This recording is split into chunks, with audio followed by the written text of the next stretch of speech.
Hello students, welcome to my YouTube channel. ପିଲାମାନେ ଆଜିର ଭିଡ଼ିଓରେ ଆମେ ଜାଣିବା ପର୍ସନ୍, ନମ୍ବର, କଞ୍ଜକ୍ସନ୍ ଏବଂ ଇଣ୍ଟରଜେକ୍ସନ୍ ବିଷୟରେ। ତ ପିଲାମାନେ ତୁମେ ଭିଡ଼ିଓଟିକୁ ମଝିରେ ସ୍କିପ୍ ନ କରିକି ପୁରା ଲାଷ୍ଟ ପର୍ଯ୍ୟନ୍ତ ଦେଖ। ମୁଁ ଡିଟେଲ୍ସରେ ଏଇ ଟପିକ୍ ଉପରେ ଡିସ୍କସନ୍ କରିଛି, ବୁଝେଇଛି। ତେଣୁ ଯଦି ତୁମେ ଲାଷ୍ଟ ପର୍ଯ୍ୟନ୍ତ ଦେଖିବ ତାହେଲେ ଏଇ ଟପିକ୍ ଉପରେ ତୁମର ସମ୍ପୂର୍ଣ୍ଣ ଡାଉଟ୍ ସବୁ କ୍ଲିଅର୍ ହେଇଯିବ ଏବଂ ୟା ଉପରେ ତୁମର 100% ନଲେଜ୍ ଆସିବ। ତେଣୁ ଆମେ ଡେରି ନ କରି ଚାଲ ଆଜିର କ୍ଲାସ୍କୁ ଆରମ୍ଭ କରିବା। ପ୍ରଥମେ ଜାଣିବା ପର୍ସନ୍। ପର୍ସନ୍ କ'ଣ ପିଲେ? ପର୍ସନ୍ ମାନେ ହେଉଛି ପୁରୁଷ। ଓଡ଼ିଆ ଭାଷାରେ ତୁମେ ପଢ଼ିଛ ପର୍ସନ୍ ବିଷୟରେ। ତ ଇଂରାଜୀ ଭାଷାରେ ଆମର କ'ଣ ଅଛି? 3 ଗୋଟି ପର୍ସନ୍ ଅଛି। କେତେ ଗୋଟି ପର୍ସନ୍ ଅଛି ପିଲେ? 3 ଗୋଟି ପର୍ସନ୍। ଗୋଟେ ହେଉଛି ଫାର୍ଷ୍ଟ ପର୍ସନ୍, ଗୋଟେ ହେଉଛି ସେକେଣ୍ଡ ପର୍ସନ୍ ଏବଂ ଆଉ ଗୋଟେ ହେଉଛି ଥାର୍ଡ଼ ପର୍ସନ୍। ତ ଫାର୍ଷ୍ଟ ପର୍ସନ୍ରେ କ'ଣ କ'ଣ ଆସେ ପିଲେ? ଫାର୍ଷ୍ଟ ପର୍ସନ୍ରେ ଆସେ ଆଇ ଆଣ୍ଡ ୱି, ମୁଁ ଏବଂ ଆମ୍ଭେମାନେ। ସେକେଣ୍ଡ ପର୍ସନ୍ରେ ୟୁ, କେବଳ ୟୁ ରହିବ ଏବଂ ଆଇ, ୱି ଏବଂ ୟୁକୁ ଛାଡ଼ିକି ବାକି ଯେତେ ତୁମର ନାଉନ୍ ପ୍ରୋନାଉନ୍ ରହିଲେ ସେ ସମସ୍ତେ ଥାର୍ଡ଼ ପର୍ସନ୍ରେ ତୁମର ଆସିବେ। ଯେମିତିକି ହି, ସି, ଇଟ୍, ଦେ, ରାଜୁ, ରାନୀ, ଏଗୁଡ଼ା ନାଁ ସବୁ ହେଲା, କାଓ ଏଟସେଟ୍ରା। ତାହେଲେ ବୁଝିପାରିଲ ଫାର୍ଷ୍ଟ ପର୍ସନ୍, ସେକେଣ୍ଡ ପର୍ସନ୍ ଏବଂ ଥାର୍ଡ଼ ପର୍ସନ୍ କ'ଣ? ଚାଲ ଏବେ ଆମେ ଜାଣିବା ନମ୍ବର୍ସ ବିଷୟରେ। ନମ୍ବର୍ସ ବା ବଚନ। ବଚନ ଇଂରାଜୀରେ ପିଲେ 2 ଗୋଟି ବଚନ ଅଛି। ଗୋଟେ ହେଉଛି ସିଙ୍ଗୁଲାର ନମ୍ବର ଆଉ ଗୋଟେ ହେଉଛି ପ୍ଲୁରାଲ୍ ନମ୍ବର। ସିଙ୍ଗୁଲାର ନମ୍ବର ମାନେ ଏକ ବଚନ, ପ୍ଲୁରାଲ୍ ନମ୍ବର ମାନେ ବହୁବଚନ। ବହୁବଚନ କ'ଣ ପିଲେ? ଏକରୁ ଅଧିକ ଲୋକଙ୍କୁ ବୁଝାଉଥିଲେ ବହୁବଚନ ଏବଂ କେବଳ ଜଣକୁ ବୁଝାଉଥିଲେ ଏକ ବଚନ। ଇଂରାଜୀରେ ଆମର 2 ବଚନ ନାହିଁ। ତ ଚାଲ ଆମେ ଦେଖିବା। ବୟ, ବୟ ହେଉଛି ସିଙ୍ଗୁଲାର ନମ୍ବର, କେବଳ ଗୋଟିଏ ପୁଅକୁ ବୁଝାଉଛି ବଏଜ୍। ବଏଜ୍ ମାନେ ହେଉଛି ଏକରୁ ଅଧିକ ପୁଅ। ତେଣୁ ଲେଫ୍ଟ ହ୍ୟାଣ୍ଡ ସାଇଡ଼୍ରେ ତୁମର ସିଙ୍ଗୁଲାର ନମ୍ବର ଅଛି ଏବଂ ରାଇଟ୍ ହ୍ୟାଣ୍ଡ ସାଇଡ଼୍ରେ ପ୍ଲୁରାଲ୍ ନମ୍ବର ଅଛି। ଗର୍ଲ, ଗର୍ଲ ମାନେ ହେଉଛି ଗୋଟିଏ ଝିଅ, ଗର୍ଲସ ମାନେ ଏକରୁ ଅଧିକ ଝିଅ। କାଓ ମାନେ କେବଳ ଗୋଟିଏ କାଓ, କାଓଜ୍ ମାନେ ଏକରୁ ଅଧିକ କାଓଜ୍। ତେଣୁ ବୁଝିପାରିଲ ସିଙ୍ଗୁଲାର ନମ୍ବର ଏବଂ ପ୍ଲୁରାଲ୍ ନମ୍ବର କ'ଣ? ଏବେ ଆମେ ଜାଣିବା କଞ୍ଜକ୍ସନ୍ ବିଷୟରେ। କଞ୍ଜକ୍ସନ୍ କ'ଣ ବୋଲି? A conjunction is a part of speech in English grammar that acts as a connector joining words, phrases or clauses to make sentence more fluid. अर्थात कन्जक्शन English grammar speech रे एमिति एक गोटे अंश जहाँकि गोटे कनेक्टर बा संयोजक भाव रे काम करे, जे कि कनेक्ट करे विभिन्न वर्ड्स को, विभिन्न फ्रेज को बा विभिन्न क्लज को। एकाधिक शब्द, एकाधिक फ्रेज किंबा एकाधिक क्लज को मिसेइबार कामटी करिथाए कंजक्शन। तो आम जदि कहिबा जो शब्द एकाधिक फ्रेज एकाधिक क्लज को मिसेइकी वाक्य को सुंदर भाव रे गठन करिथाए ताकू आमे कंजक्शन बोली कहि पारिबा। चलो आमे उदाहरण माध्यम रे ताकू बुझिया पई चेष्टा करिबा। कंजक्शन रा किछि उदाहरण हैला फॉर, बट, एंड, और, सो, बिकॉज, ऑल्दो, इफ एमिति अनेक आमर रही।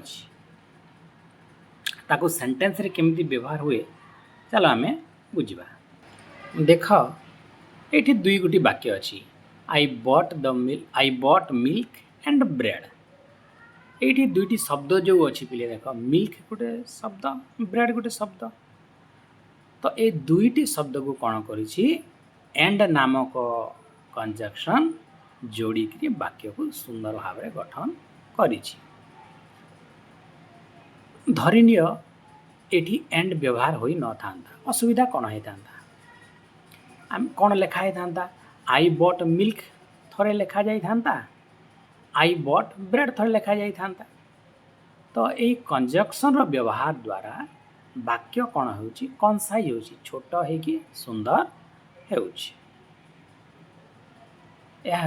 कंजक्शन काम तो 2 नंबर वाक्य देख it was Sunny but it was cold ये दुई गोटे वाक्य अच्छी इट वाज सनी गोटे वाक्य इट वाज कोल्ड गोटे वाक्य एवं ए दुई गोटी वाक्य को बट कौन कर जोड़िक लिखी तेणु यही दुईटी उदाहरण रे प्रथम उदाहरण रे एंड एवं 2 नंबर उदाहरण रे बट ए दुई जन होउछंती कंजक्शन जो माने कि एकाधिक शब्द किंबा एकाधिक फेज किंबा एकाधिक क्लज को जोड़िकी वाक्य गठन करी थांती फेज एवं क्लज विषय आमे परवर्ती समय रे डिटेल्स रे पढ़िबा ताले बुझी पारल पिला माने कंजक्शन को केमिति व्यवहार करा जाए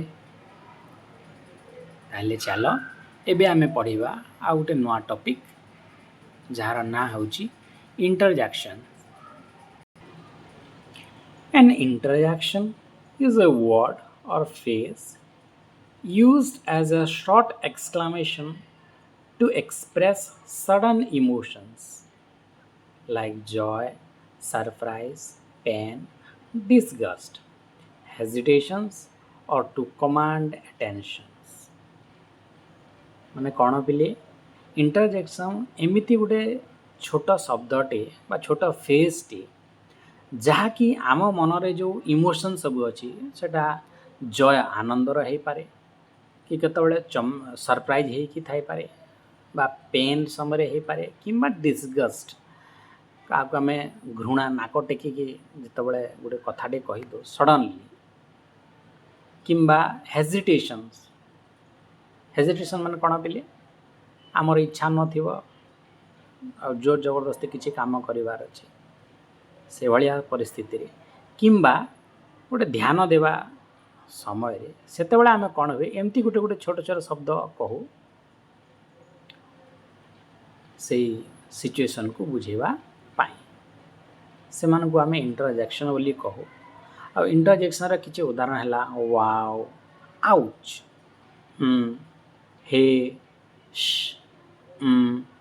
ओ एर वेल ओके आलास हुर्रा ये भाया शब्द मान तुम रही जो मानक आम इंटरजेक्शन बोली कहू क्यों परिस्थिति रे से मानक आम व्यवहार करूँ चलो आम उदाहरण माध्यम रे जानिबा प्रथम example wow that sunset is incredible माने कौन आमे सरप्राइज हो जाऊँ ओह सूर्यास्तटा केते चमत्कार है इनक्रेडिबल है से समय वाओ शब्दटा व्यवहार करूँ